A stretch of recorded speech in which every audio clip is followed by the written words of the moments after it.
स्वागत आहे तुमचं अधिराज रेसिपी या आपल्या यूट्यूब चॅनलमध्ये। तर आपण आज वाटाणा बटाट्याची सुकी भाजी बनवणार आहोत। तर त्यासाठी लागणारे साहित्य आपण पाहूया। मी इथे वाटाणे घेतलेले आहेत सोलून आणि त्यानंतर बटाटे घेतलेले आहेत 2 साली काढून मी चिरून घेतलेले आहेत। त्यानंतर मी कांदा घेतलेला आहे कापून, त्यानंतर एक टोमॅटो घेतलेला आहे, त्यानंतर लसूण घेतलेला आहे, जिरे, मोहरी, त्याचबरोबर कढीपत्ता आणि शेंगदाण्याचं कूट घेतलेले आणि मीठ घेतलेले आहे।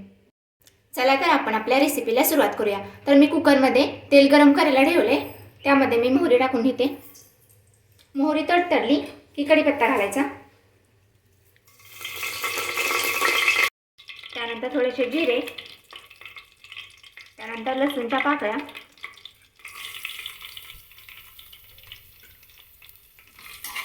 थोडंसं भाजून घ्यायचं, लसूण थोडासा लालसर होईपर्यंत। त्यानंतर आपण यामध्ये ॲड करणार आहोत कांदा। कांदा एकदम लालसर होईपर्यंत भाजून घ्यायचा मीडियम फ्लेमवरती। तर तुम्ही पाहू शकता मी कांदा 2 मिनिट भाजून घेतलाय, थोडासा लालसर कलर आलाय। त्यानंतर मी यामध्ये महाराष्ट्रीयन चटणी ॲड करते। तुम्ही डेली भाज्यांसाठी जे कोणता मसाला वापरता तो इथे वापरू शकता। थोडासा भाजून घ्यायचा, त्यानंतर टोमॅटो ॲड करायचा। टोमॅटो एकदम छान भाजून घ्यायचा, जेवढं जास्त भाजून तेवढं टेस्ट छान येते भाजीला।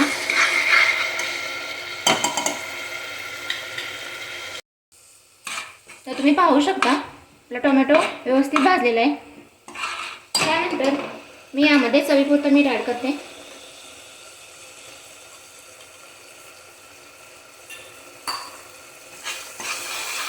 मिठामुळे व्यवस्थित विरघळतो टोमॅटो आणखी। त्यानंतर वाटाणा आणि बटाटा यामध्ये मी ॲड करते।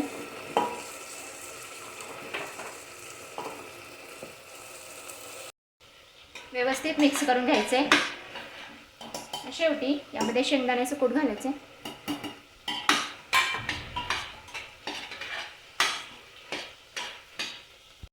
आणि थोडंसं पाणी एकदम थोडंसं वापरायचं, कारण आपल्याला सुकी भाजी बनवायची।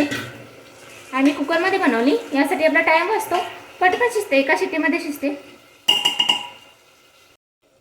चला तर कुकरचं झाकण लावून ठेवूयात।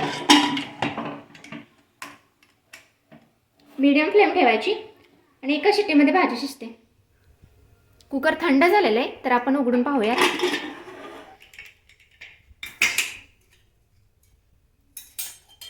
तुम्ही पाहू शकता आपली भाजी तयार झालेली आहे। बटाटा आणि वाटाणा दोन्ही व्यवस्थित शिजलेले आहे। खूप छान लागते अशा प्रकारे केलेली भाजी। तुम्ही नक्की करून पहा आणि आमच्या चॅनलला सबस्क्राईब करा। धन्यवाद।